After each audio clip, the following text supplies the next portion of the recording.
Your economic tension is not a sign of God's abandonment or punishment. Welcome to the Becoming Dominion series, Changing the Economy of Your Life. I'm Catherine, and I teach kingdom economics to help you change your life and become a leader who changes the world around you. So let's talk about it.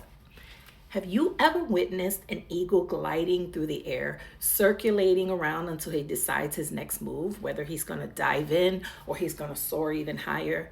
There's both a sense of calm and power when we pay close attention to that, right? Genesis tells us in chapter 1, verse 2, that darkness was over the face of the deep, and the Spirit of God was hovering over the waters. In the midst of the chaos, both darkness and the Spirit of God coexisted over the waters. There was darkness over the surface, but then there was also the Spirit of God gliding. It says in the Bible, hovering over the darkness and the deep.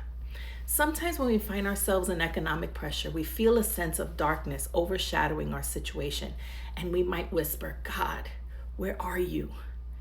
I could recount so many times when I was in pain, pressure, and problems that I whispered that same prayer. But through them all, he dove in for the saving. Sometimes it worked out how I wanted it, and sometimes it didn't, but it always worked out for my good.